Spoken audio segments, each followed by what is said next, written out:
Bonjour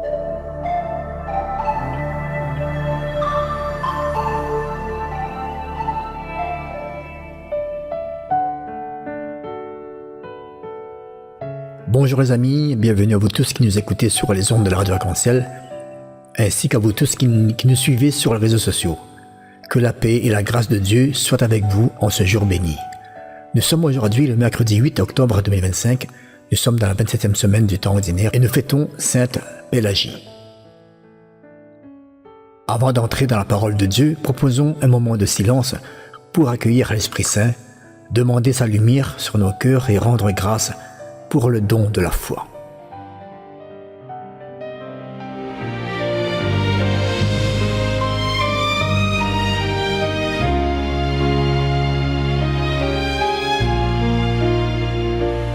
Esprit Saint, viens nous enseigner ta lumière en nos cœurs allumés. Dans ta grâce, viens nous visiter pour aimer, croire et pardonner. Tu souffles sur l'âme fatiguée, tu réchauffes quand tout est glacé. Tu guéris nos peines cachées. Dans ton feu, viens nous habiter. Esprit Saint, viens nous enseigner ta lumière en nos cœurs allumés. Dans ta grâce, viens nous visiter pour aimer, croire et pardonner. Quand nos cœurs jugent et se ferment, que ton souffle brise la mer, que ta miséricorde nous forme, que ta paix en nous s'affirme. Esprit Saint, viens nous enseigner ta lumière en nos cœurs allumés. Dans ta grâce, viens nous visiter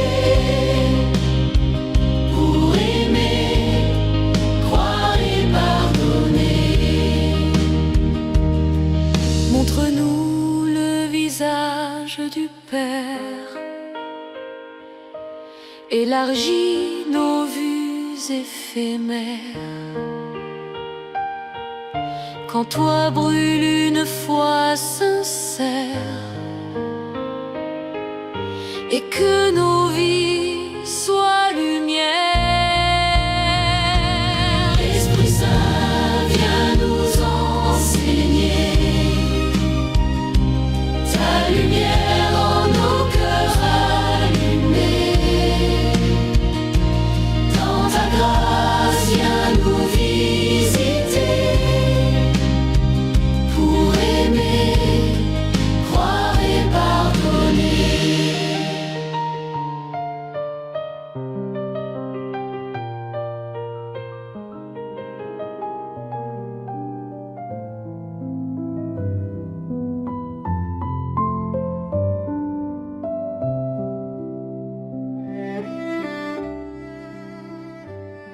Lecture du livre du prophète Jonas. Quand il vit que Dieu pardonnait aux habitants de Ninive, Jonas trouva la chose très mauvaise et se mit en colère. Il fit cette prière au Seigneur. « Ah Seigneur, je l'avais bien dit, lorsque j'étais encore dans mon pays, c'est pour cela que je m'étais d'abord enfui à Tarsis.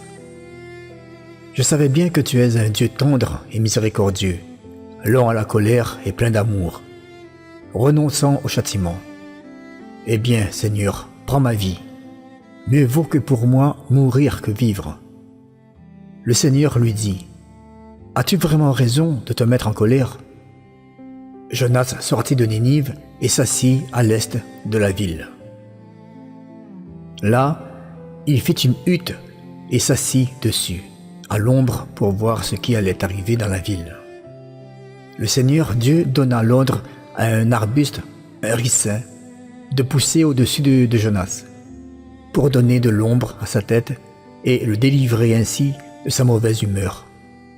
Jonas se réjouit d'une grande joie à cause du ricin. Mais le lendemain, à l'aube, Dieu donna l'ordre à un ver de piquer le ricin, et celui-ci se dessécha.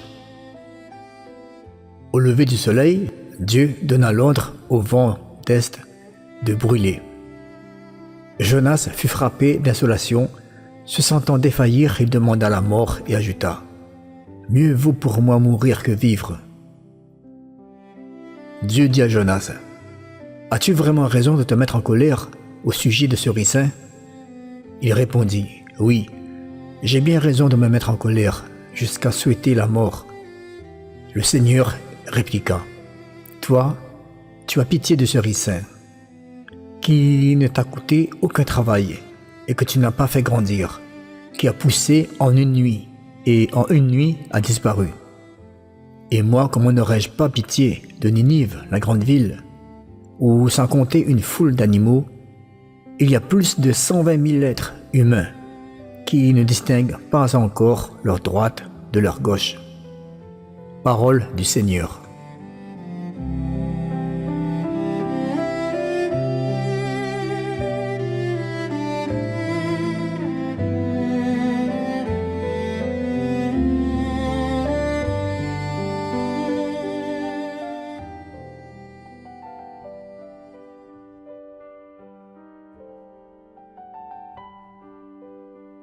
Le texte de Jonas, chapitre 4, nous plonge dans le conflit intérieur d'un prophète face à la miséricorde de Dieu.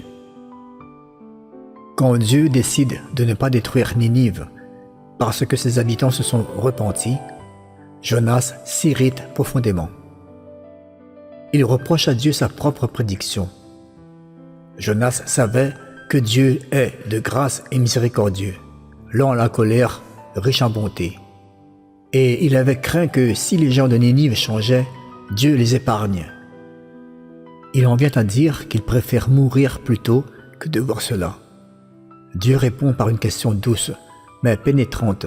« Fais-tu bien de t'irriter » Jonas en réalité ne supporte pas que Dieu fasse grâce à ses ennemis.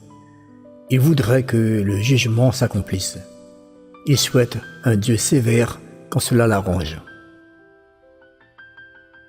Jonas va s'installer hors de la ville pour observer l'issue. Dieu suscite une plante, le ricin, qui pousse rapidement pour donner de l'ombre à Jonas et cela lui fait beaucoup de bien. Mais très vite, Dieu envoie un ver qui ronge la plante et elle meurt. Puis le soleil brûle Jonas. Il demande encore la mort. Ce petit épisode n'est pas un simple récit végétal, mais une leçon symbolique. Jonas s'attache à une plante éphémère, dont il ne s'est pas soucié, mais il se fâche quand elle disparaît. Dieu interpelle Jonas. « Fais-tu bien de t'irriter à cause du ricin ?» Jonas persiste dans sa colère. Alors Dieu lui fait voir le contraste. Il a compassion d'une plante qu'il n'a ni cultivée ni entretenue, et demande si Dieu ne doit pas avoir miséricorde pour la grande ville de Ninive, où vivent plus de 120 000 personnes. Dieu invite Jonas à élargir son cœur, à dépasser un attachement à l'égoïsme, à la vengeance, au jugement exclusif, pour accueillir la miséricorde divine à l'égard de tous, mais des plus éloignés. Dieu ne désire pas la mort du pécheur, mais sa conversion. Nous aussi, parfois, nous rejetons la miséricorde de Dieu quand elle touche nos ennemis ou des personnes que nous jugeons indignes. Le chrétien est appelé à un cœur plus grand, capable de compassion, de miséricorde et d'ouvrir ses bras à ceux que Dieu sauve. Enfin, le récit nous montre que Dieu éduque souvent par des leçons, événements concrets, pour corriger notre regard, non pour nous humilier, mais pour nous rendre conformes à son amour. Seigneur notre Dieu, tu es riche en bonté et lent à la colère. Tu n'abandonnes ni ne condamnes hâtivement, mais tu invites à la repentance, tu pardonnes, tu relèves. Nous te confions nos cœurs fermés, nos jugements rapides, nos résistances à ta miséricorde. Donne-nous d'aimer selon ton cœur, de ne rejeter personne et de reconnaître que chaque vie humaine, même fragile, est précieuse à tes yeux. Accorde-nous la grâce de pardonner, la force de défendre l'humilité et une confiance renouvelée en ton dessein de salut pour tous. Seigneur, viens agir en nous par ton esprit pour que notre vie témoigne de ta miséricorde infinie. Nous te le demandons par Jésus-Christ, notre Seigneur. Amen.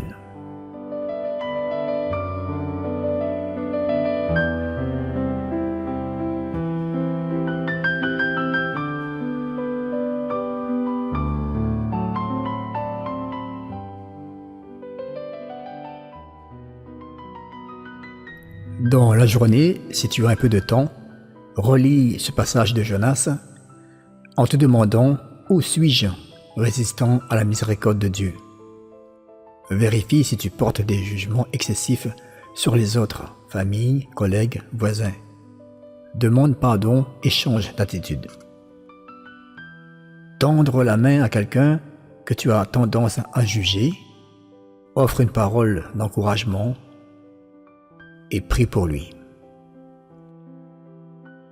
Invoque l'Esprit Saint pour qu'il transforme ton cœur tel qu'on l'a prié au début de la séquence.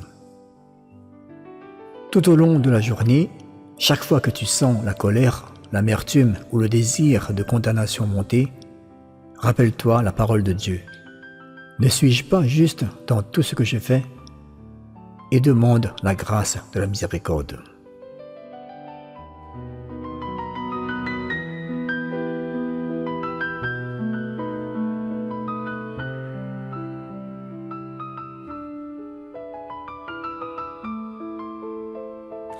Toi, Seigneur, Dieu de tendresse et de pitié, Prends pitié de moi, Seigneur, toi que j'appelle chaque jour. Seigneur, réjouis ton serviteur, vers toi j'élève mon âme. toi, Seigneur, Dieu de tendresse et de pitié.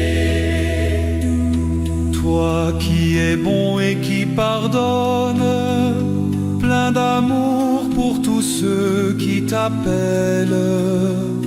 Écoute ma prière, Seigneur, entends ma voix qui te supplie.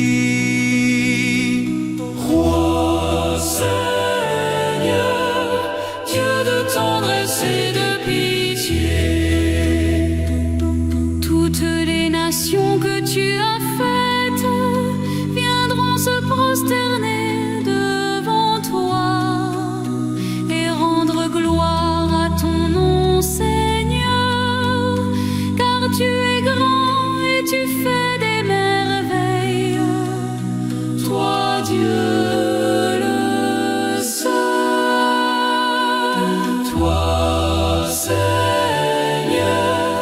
Dieu de tendresse et de pitié.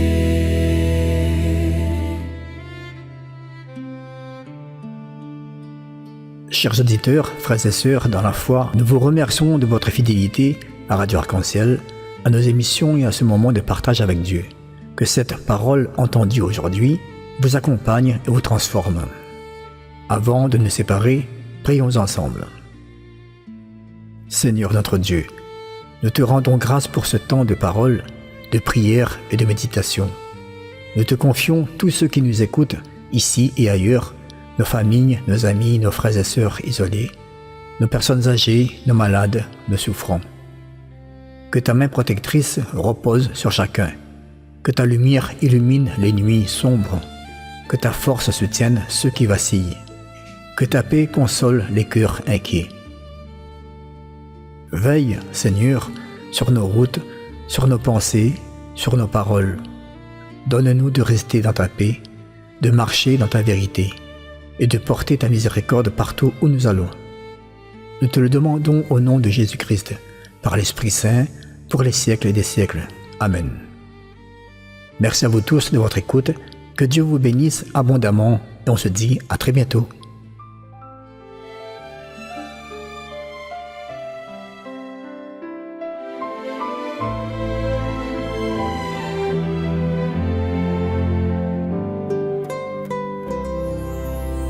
Seigneur, apprends-nous à prier, ta voix dans nos cœurs éveillés. Que nos mots rejoignent ton dessein. Toi le Père, le Fils, le Saint-Esprit divin. Dans le silence, écoute nos âmes. Pousse nos lèvres vers ton nom. Que ton esprit en nous proclame la confiance, la prière, le don. Quand l'angoisse et le doute assaillent, que ta parole calme la tempête. Que notre foi par toi travaille et que prie en nous ta douce fête. Seigneur, apprends-nous à prier, ta voix dans nos cœurs éveillés. Que nos mots rejoignent ton dessein. Toi le Père, le Fils, le Saint-Esprit divin. À chaque instant que ton souffle guide nos pas, éclaire nos vies. Seigneur, apprends-nous sans faille à te chercher, te louer, t'aimer. Seigneur, apprends-nous à prier. Seigneur, ta voix dans nos cœurs éveillés. Ta voix dans nos cœurs éveillés. Que nos mots rejoignent ton dessein. Ton dessein. Sois le Père, le Fils, le Saint-Esprit.